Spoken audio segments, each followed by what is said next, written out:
오늘은 우리가 함께 분독한 고린도전서 3장 1절부터 9절 본문으로 자라나게 하시는 하나님, 자라게 하시는 이는 하나님이라는 제목으로 함께 말씀을 나누겠습니다. 우리나라는 과거에 농경 중심의 사회였죠. 그러니까 산업 기반이 농사가 우리나라 모든 국가 산업의 기반이었습니다. 우리나라뿐만이 아니라 그쪽 극동아시아 쪽에 오면 거의 농사가 산업 기반인 온대지방은 국가들이 참 많았죠. 그 중에서도 우리나라는 목축업이나 이런 축산업이 발달하지 않았기 때문에 아주 농사에 농사를 중시할 수밖에 없었는데요. 그래서 농자 천하 지대본이라는 이야기까지 사회 중심 구호로 쓰이게 되었습니다.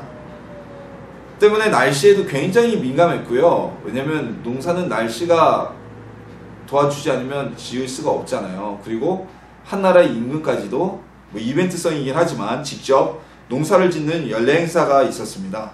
그리고 저 옆에 전농동이 농사가 왕이 임금이 경작하던 밭이 있던 곳이 바로 전농동이라고 하죠.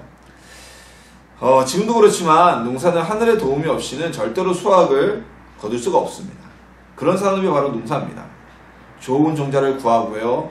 그리고 그 종자를 좋은 흙에 거름지게 파종을 하고 그 농부가 열심을 다해서 곡식을 가꾸려고 한다고 해도 날씨가 도와주지 않아서 일조량이 부족하거나 아니면 강우량이 너무 부족하거나 반대로 강우량이 너무 많거나 때로는 기온이 너무 높거나 기온이 너무 낮아도 그의 농사는 흉작일 수밖에 없습니다. 최첨단 시설 그리고 시설 농장을 가지고 시설 작물을 재배한다고 하는 오늘날에도 이거는 변함없는 농사의 기본입니다. 제 고향집 본가 근처에는 고랭지 채소 농사를 하는 곳이 굉장히 많습니다. 강원도고 고지대이기 때문에 특별히 이제 배추를 많이 짓는데요. 저희 동네 쪽에서는 이 배추 농사가 굉장히 산업화가 대형화되어 있어요. 우리가 뉴스를 보면 여러분들 농사를 지신다 그러면 한 해 간신히 먹고 살 정도로 이 정도 수입을 얻는다라고 생각하시는 게 보통이고 대부분의 농사를 지시는 농부분들이 농가가 그렇게 생각하지만 이 고랭지 채소는요 한 해 매출이 1억 이상 1억 원대 이상으로 평균적으로 매출이 나는 산업이 바로 고랭지 채소입니다. 우리가 계산을 해보면요 1억 이상이다. 이건 어떤 개인적인 상업을 해도 1억 이상의 매출과 소득을 얻는 것은 쉬운 일이 아니죠. 하지만 이 대단한 이런 농사를 짓는 분들도 그런 말을 합니다. 우리가 계산으로는 10년이면 10억이잖아요. 1억씩만 따져도 엄청난 이런 부를 누릴 수가 있는데 이 농사라는 분들은 마음을 비운다 그래요. 왜냐면 이 고랭지 농사라는 게 자기 뜻대로 되는 것도 아니고 평균적으로 보면 2년에 한 번 내지 3년에 한 번씩은 기후가 도와주지 않아서 농사를 망친다고 합니다. 이 농사를 망친다는 거는 우리가 잘 알듯이 배추값이 헐값이 되거나 배추값 파동이 와서 제값을 받지 못하고 팔아버리지 못하거나 싸게 팔아버리거나 아니면 사람들이 가서 그걸 배추를 수확하는 품삯도 안 나오기 때문에 그냥 밭에서 배추를 썩여버리는 그러한 일들이 비일비재하게 있거든요. 시골에 가면.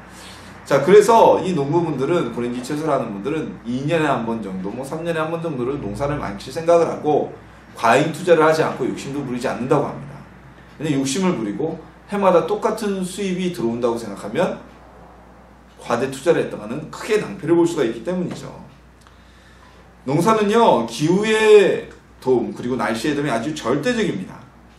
근데 반대로요 또한 축산업은요 일단 가축을 기르는 이러한 산업은 가축을 돌보는 정성이 날씨보다는 얼마나 들어가냐에 따라 그 성패가 결정이 됩니다. 남들보다 시기에 맞는 더 좋은 사료를 먹이고요.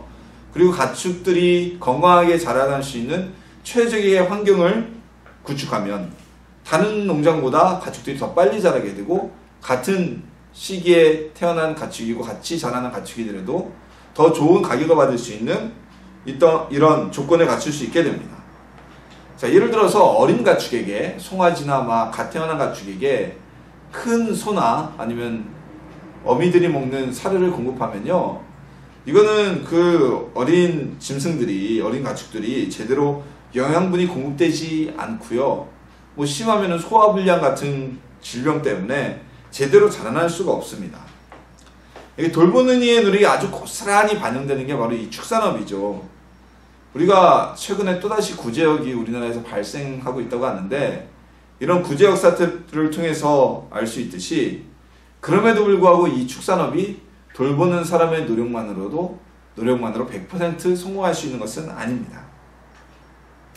사도 바울은요, 오늘 본문에서 성도들을 양육하는 일에 대해서 축산업적인 시각 또는 어떤 농사를 짓는 것과 같은 시각으로 설명하고 있습니다. 왜냐하면 이 고대 근동 지방에서는 축산업이 주된 산업이었고, 양을 치는, 그리고 또한 그들 가운데서 밀을 재배하고 보리를 재배하는 이런 어떤 농사도 충분히 짓고 있었기 때문입니다.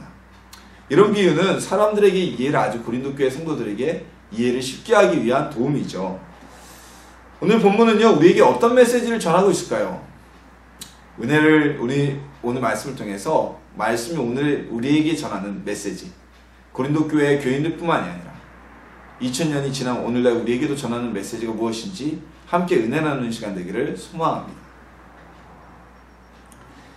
오늘 본문에서 사도 바울은 고린도 교회 성도들에 대해서 그들을 어린아이같이 내가 양육하였다라고 언급을 합니다.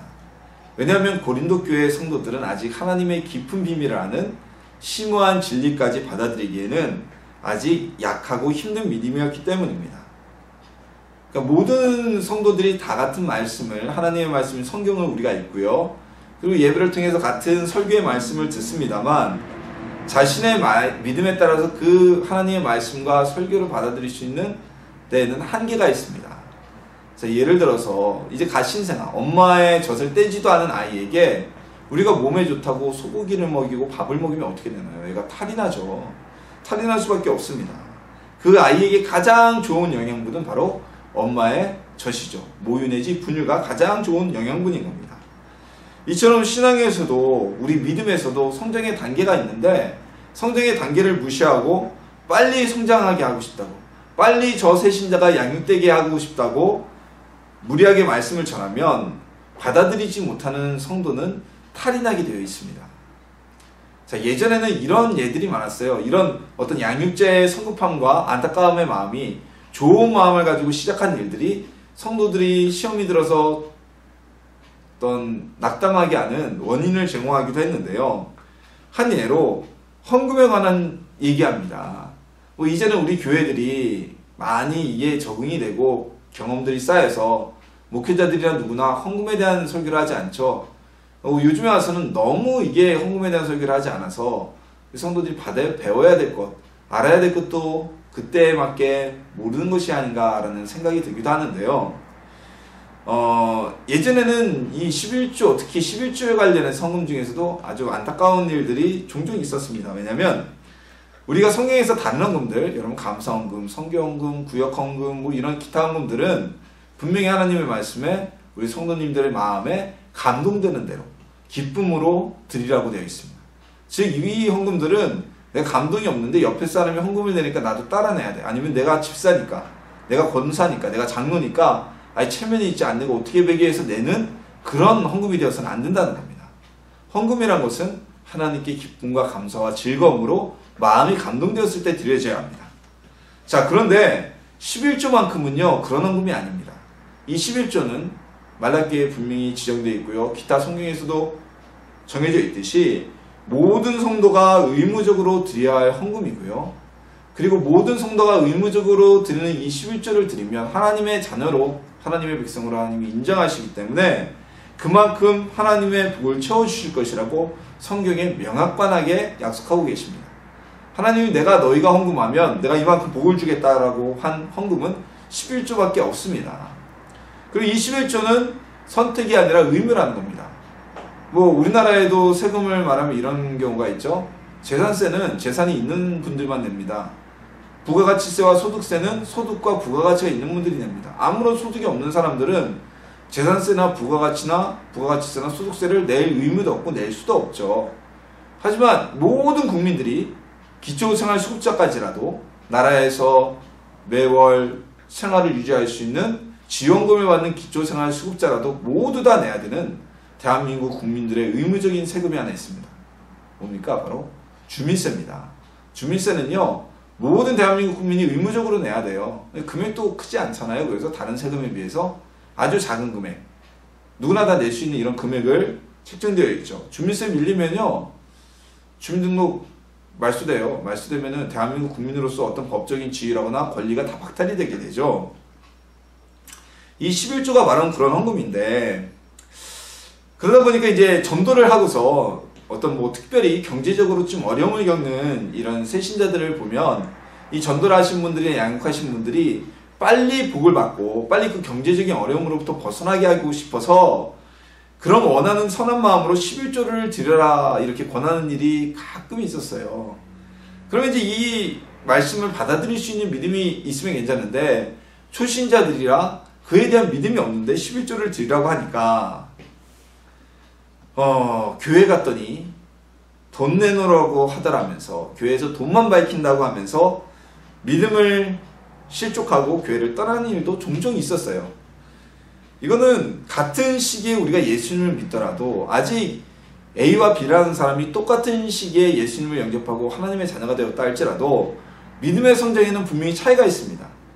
같은 날 태어난 아이더라도 성장에는 분명히 차이가 보이는 것처럼 이런 차이가 있는데, 믿음의 성장이 빠른 분들은 굳이 누가 이런 얘기를 하지 않아도 자신이 스스로 뭐 하나님께 헌신하거나 봉사하거나 아니면 누군가 이렇게 권고를 했을 때 받아들일 수 있는 반면에, 믿음이 그만큼 성장하지 못한 분들에게는 이런 좋은 권고가 아무리 하나님의 복이 임하는 권고라도 누군가 얘기를 하면 오히려 그걸로 인해서 소화를 하지 못하고 마치 갓난아이가 소고기를 먹는 것처럼 탈이 나버리고 믿음에서 실족하게 되는 이런 부작용이 나타나게 된다는 것입니다.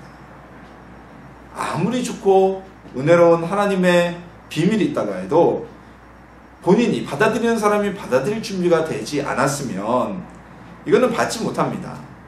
그래서 사도 바울은 아직 우리 고린도 교회 성도들이 그만한 믿음이 되어지지 않기 때문에 어린아이처럼 그들을 여기고 하나님의 아주 깊은 진리까지는 아직 알리지 않았다고 오늘 말씀에 전하고 있는 것입니다.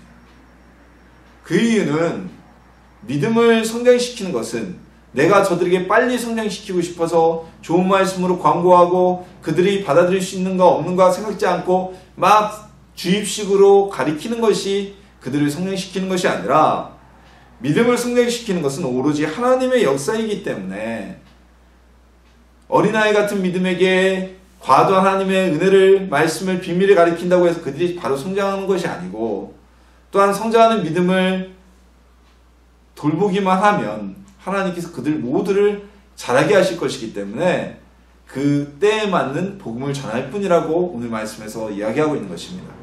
그렇기 때문에 바울은 아볼로건, 바울이건 누구에게 양육되었건 그것은 전혀 중요한 것이 아니라고 말하고 있습니다.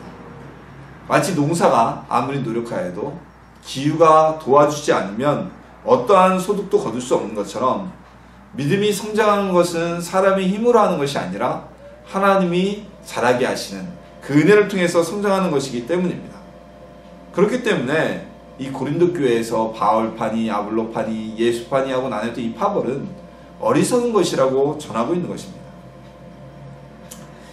이것은 믿음의 성장 역시 사람의 노력과 능력이 아니라 전적인 하나님의 은혜라는 시각으로 해석할 수가 있습니다. 그럼에도 불구하고 고린도 교회에서는요, 성도들은 아직도 하나님 안에서의 이 형제자매가 아닌 육체적인 생각이 더 강하고, 그 육체적인 생각이 너무 강하다 보니까 파벌을 만들고 분쟁을 하고 있다고 말씀하고 있는 것입니다. 하나님 안에서 한 형제 그리고 한 자매라는 의식이 있으면요, 분쟁과 다툼이라는 것이 무의미하다는 것을 깨닫게 됩니다. 자, 그런 거죠. 어린 시절에 엄청나게 다투던 형제나 자매나 남매들이 이 성장을 하면서 가족애라는 것을 느끼게 되고 깨닫게 되고, 나중에는 서로 오손도손 도와주며 서로를 의지하며 살아가게 되는 것, 이건 성장의 과정을 통해서 이루어지는 거죠. 이것처럼 우리도 하나된 주 안에서 하나된 한 형제 자매가 되어야 되는데, 이 고린도 교회 성도들은 아직 그만큼 성장하지 못한 모습이기 때문에 파벌을 나누고 서로 다투고 내가 잘났다 네가 잘났다 이야기하고 있는 것입니다. 우리는요, 우리의 믿음은 하나님의 은혜로 성장하게 됩니다. 약한 믿음을 가진 사람에게는 신상아에게 주듯이 무르고 먹기 좋은 것과 같은 말씀의 양육이 필요하고요, 또한 성장한 이후에는 항상 이 어린아이와 같은 것을 주면 우리가 자라남에 있어서도 맨날 이유식이나 먹고 그러면 클 수가 없잖아요. 그의 때에 맞는 하나님의 말씀과 기도로 양육되고 하나님의 깊은 비밀까지도 받아들일 수 있게 되어지는 것입니다. 우리 성도님들의 신앙은 어디까지 성장하셨습니까? 아직 신생아입니까? 아니면 청소년입니까? 아니면 믿음의 장성한 분량까지 이르셨습니까? 우리 믿음의 장성한 분량까지 당당한 청년의 때와 같이 성장하는 믿음을 소유하기를 예수님의 이름으로 소망합니다. 자, 그렇다면 왜 믿음은 우리 스스로 성장하지 못할까요? 왜 바울은 자라게 하시는 이는 하나님이라고 딱 못 박아두었을까요? 자, 대부분의 우리 기독교, 특히 개신교를 제외한, 카톨릭도 거의 비슷합니다. 제외한 모든 종교에서는 깨달음을 얻기 위해 무엇을 합니까? 다른 세상 종교들은요, 자아 성찰을 위해서 고행을 하게 되고요. 그리고 깨달음을 얻기 위해서 그 고행을 통한 깨달음을 통해서 신앙을 성장시키려고 합니다. 우리 기독교 역사에서도 교회사에서도 보면 중세 시대에 이르면요, 성지순례, 그리고 고행, 그리고 고행에 가까운 금욕주의를 통해서 자신의 신앙을 성장시키고 믿음을 키우려고 하였습니다. 이런 중세기를 이르는 다른 표현이 있죠. 이 중세기를 들어서 암흑시대라고 얘기를 합니다. 이 암흑시대라는 것은 사회, 정치, 문화적으로 암울한 시기였을 뿐만이 아니라 우리 기독교의 역사에 있어서도 초대교회의 아름다운 신앙을 이어가지 못한 암울한 시기였습니다. 그래서 암흑시대라고 부르는 거죠. 자, 이때 등장한 한 사람이 있었는데 누굽니까? 바로 마틴 루터입니다. 마틴 루터. 이 루터는요, 우리의 믿음이 자라나는 것, 신앙이 성장하고 구원받는 것은 우리의 노력과 우리의 고행과 우리의 어떤 행위의 모습이나 깨달음이 아니라 하나님의 절대적인 권한에 속한다는 사실을 깨닫게 되었습니다. 성지순례와 금욕주의가 사람의 믿음을 키우는 것이 아니고 구원하는 것이 아니고 그런 행위가 우리를 성장시키는 것이 아니라는 것을 알게 되고 그 사실을 주장하게 되었습니다. 루터의 이런 주장은요, 형식주의와 또한 행위를 통해서 성장과 구원을 주창하던 로마 카톨릭과 정면으로 대치되게 되었고요. 로마 카톨릭의 비난과 박해로 되돌아오게 되었습니다. 하지만 루터를 기점으로 인해서 우리는 다시 초대교회의 믿음, 모든 것이 하나님으로부터 인하여 공급되어진다는, 우리의 신앙 자체도 우리의 노력이 아닌 하나님의 전적인 은혜로 베품을 받는다는 초대교회의 신앙으로 돌아가게 되었습니다. 자, 오늘날에도요, 교회 안에서 믿음이 아닌 행위를 중시하거나 하나님으로부터 은혜로 인한 성장이 아닌 내 행위와 노력으로 인한 성장을 주장한다면 그것은 중세 가톨릭 교회와 똑같은 패단을 보이는 것입니다. 이것을 하나님께서 개탄하시고 루터를 통해서 다시 개혁하게 하신 모습으로 돌아가게 되는 것이죠. 예를 들어서 이런 거죠. 새벽 예배를 매일 드리지 않으면 그건 올바른 신앙이 아니다. 과거에 많이 그랬죠. 그리고 뭐 권사 장로 드시는데면 이 정도의 믿음은 있어야 된다. 물론 분량의 차이는 있을 수 있겠지만 어떤 행위를 통해서 우리의 믿음을 측정할 수 있고 성장할 수 있는 것은 아닙니다. 우리의 행위는요, 반대의 개념이죠. 행위를 통해서 우리가 구원을 얻고 믿음이 성장하는 것이 아니라 믿음이 성장하였기 때문에 우리의 행위의 열매를 맺게 되는 것입니다. 성경에서는 성령의 열매라고 딱 규정하고 있잖아요. 우리의 믿음이 자라났을 때 그때 열리는 열매가 바로 우리 행위의 열매, 성령의 열매입니다. 자, 우리 사람은요, 영혼을 가지고 있죠. 그렇죠? 그 영혼이 우리가 구원을 받게 되는 것이죠.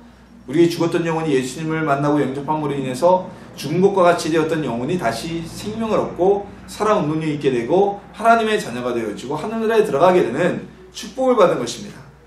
그런데 우리가 영혼은 있는데 우리의 영혼을 우리 스스로가, 사람은 스스로 지킬 수가 없어요. 참 재밌죠. 영혼은 있는데 영혼은 스스로 지킬 수가 없다. 쉽게 얘기해서 이런 비유를 좀 할 수 있을까 싶습니다. 우리가 호흡을 하죠. 숨을 쉬고 우리는 호흡을 통해서 생명을 유지합니다. 그런데 우리가 호흡을 할 수 있지만 공기 중에 섞여 있는 유해양 성분까지 우리의 호흡기관에서 다 걸러낼 수는 없습니다. 물론 코 속에 있는 코털이나 기관지에 있는 어떤 이 섬모들이 먼지 같은 거는 어느 정도 잡아내지만, 그렇다고 해서 모든 유해한 성분들, 미세먼지라거나 아니면 유해 가스라거나 이런 걸 다 잡아낼 수는 없습니다. 이처럼 사람의 영혼은요, 스스로를 죄와 악과 사단의 공격으로부터 지킬 수 있는 힘이 없습니다. 능력을 가지고 있지 않아요. 그래서 우리는 성령님을 통해서 하나님의 은혜를 공급받아 우리의 영혼이 사단의 공격으로부터 승리할 수가 있고, 그리고 우리의 영혼이 믿음이 성장할 수 있게 되는 것입니다. 자, 이것은 마치 우리 호흡기관이 어떤 유해 성분을 걸러낼 수 있는 능력은 없지만, 화생방, 화학가스가 살포된 지역이라고 하더라도 방독면과 화생방 보호의를 입으면 그 방독면을 통해서 화학가스 지대에 들어가도 가스에 중독되지 않는 것처럼, 우리의 호흡기관이 보호받을 수 있는 것처럼 우리는 하나님의 은혜와 성령의 힘을 통해서 우리의 영혼을 지킬 수가 있는 것입니다. 사람은요, 스스로 지킬 수 없는 존재입니다. 농부가 씨앗을 아무리 파종해도 비가 내리지 않으면 곡식은 말라 죽을 수밖에 없습니다. 반대로 비가 너무 많이 와도 그의 농사는 망치게 됩니다. 우리의 믿음이 자라는 것 또한 이와 같습니다. 이것은 우리의 힘으로 할 수 있는 것이 아니고 우리의 노력과 깨달음으로 우리의 행위로 할 수 있는 일이 아닙니다. 오직 하나님께서 공급하여 주시는 그 은혜로 말미암아 우리는 믿음이 성장하고 자라날 수가 있습니다. 그래서 오늘 본문은 우리의 신앙을 자라나게 하시는 하나님의 절대성에 대해서 말하고 있는 것입니다. 혹시라도 나는 의지가 강한 사람이니까 내가 세상에서도 내 의지의 강함으로 인해서 모든 일을 이뤘어, 그래서 나는 금방 믿음도 성장할 수 있을 거야 라고 생각한다거나, 아니면 반대로 나는 의지가 약해, 그래서 내가 세상에 살아가면서 성공한 일이 없잖아, 끈기가 없어서 내 믿음이 자라나지 못할 거야 라는 생각을 한다면 이 두 가지 생각 모두 다 오산입니다. 우리가 세상에서의 삶을 살아갈 때는 개인의 의지가 굉장히 큰 영향력을 미칩니다. 끈기 있는 사람이 결국 열매를 맺게 되어 있고요, 끈기가 없는 사람은 쉽게 포기하기 때문에 큰 성공을 거두는 일이 거의 없습니다. 하지만 믿음 안에서는 전혀 다르다는 것이죠. 아무리 내 의지가 강하여도 하나님께서 우리에게 은혜를 공급하시지 않으면 우리의 믿음은 성장할 수가 없습니다. 하나님의 놀라운 구원의 진리에 이를 수가 없습니다. 나는 약하고 의지가 약한 사람이지만 하나님이 은혜를 베푸시면 하나님이 그 약하고 연약한 사람들을 들어서 놀랍게 사용하시는 믿음의 성장을 주실 수가 있다는 것입니다. 제자들이 그런 사람들이잖아요. 예수님의 제자들, 배운 것도 없고 사람들로부터 천대받던 그들, 주님이 택하시니까 어느 누구보다, 어느 지식인보다도 뛰어나게 쓰임받은 하나님의 예수님의 제자들로, 사도들로 쓰임받게 되었지 않습니까? 믿음의 성장은요, 이런 건 있습니다. 우리가 사모하는 사람에게 하나님이 더 부어주세요. 그러니까 간절히 구하는 사람에게는 의지가 아니라 간절히 사모하는 사람에게는 더 많은 은혜가 베풀어지고 더 빨리 성장할 수 있지만, 뭐 하나님의 은혜, 믿음의 성장 그거 뭐 중요해? 라고 얼토당토 귀하지 않게 생각하는 사람에게는 믿음의 은혜가 공급되지 않기 때문에 빨리 성장할 수가 없겠죠. 믿음의 성장의 방법과 길을요, 나로 인해서 찾지 않으시길 소망합니다. 우리에게 은혜를 공급하시는 분은 오직 하나님이십니다. 그 하나님을 바라보고 하나님을 통하여서 믿음을 자라나는 우리 성도님들이 되기를 소망합니다. 자, 오늘 본문은요, 고린도 교회 내에서 있는 파벌을 다루고 있잖아요. 뭐 아볼로파냐, 바울파냐, 혹은 예수님께 말씀을 직접 들은 예수파냐라는 것은 아무 의미가 없는 허황된 것임을 오늘 본문을 통해 전하고 있습니다. 바울은요, 본문 7절에서 이렇게 표현합니다. 그런즉 심는 이나 물 주는 이는 아무것도 아니로되 오직 자라게 하시는 이는 하나님뿐이니라. 그렇죠? 농부가 파종한 이후에는 그 곡식에 자라나면 하늘에 맡기는 것처럼, 김 메고 이러는 것은 일단 곡식이 자라야 김을 맬 거 아니에요. 자, 이 농부는 곡식의 성장에 어떠한 영향도 끼칠 수가 없습니다. 하나님께서 믿음을 성장하게 하시는 주체가 되어 주신다는 것이죠. 그리고 9절에 또 다시 다음과 같이 말합니다. 우리는 하나님의 동역자들이요 너희는 하나님의 밭이요 하나님의 집이니라. 아볼로나 바울이나 베드로나 누구라도, 어떠한 양육자라도 하나님께 사명을 받아서 신앙을 성장할수록 돕는 동역자, 같은 일을 하는 사람일 뿐이지 그들 가운데 어떤 능력의 차별이 있고 어떤 파에 들어가면 더 뛰어나고 더 위대한 또 우리가 음식점들이 쭉 있으면 그 중에 맛있는 음식점이 있고 맛없는 음식점이 있는 것처럼 이런 차별이나 차이가 있는 것이 아니라고 말하고 있습니다. 믿음이 성장하는 것은 하나님께서 부으시는 은혜이기 때문에 양육자들에 대해서 너희가 파벌을 가지고 우월감을 가지거나 열등감을 얘기할 이유가 없다는 것입니다. 자, 오늘날 우리 교회 성도님들이 우리 교회 성도님들도 마찬가지고요. 내 교회의 목회자에 대해서 우리 담임 목사님 또는 우리 부서의 담임 교육자님에 대해서 자부심과 존경심을 갖는 것은 매우 올바르고 장려되어야 할 일입니다. 하지만 만약 그 존경심이 선을 넘어서 존경하는 마음이 선을 넘다 보면 우리 목사님만이 최고의 목사님이다. 우리 목사님이 다른 교회 목사님보다 더 우월한 분이다.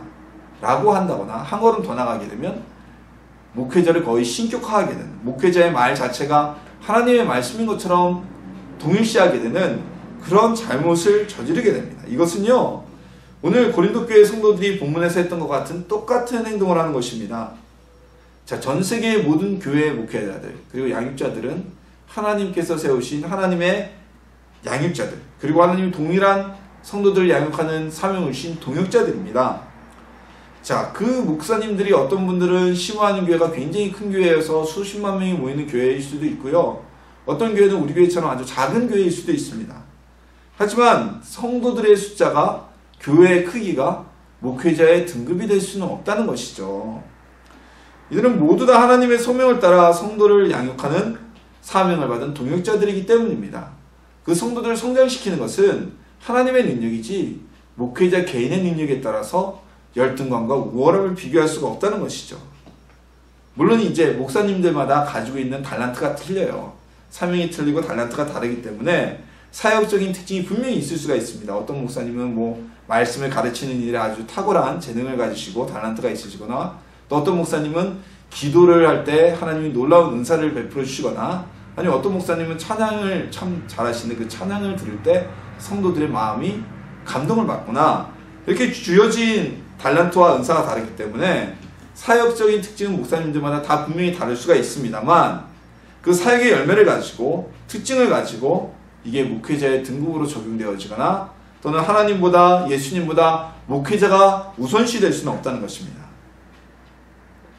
그래서 어떤 의미에서 훌륭한 목회자는요, 우리 성도님들이 만들어주시는 거예요.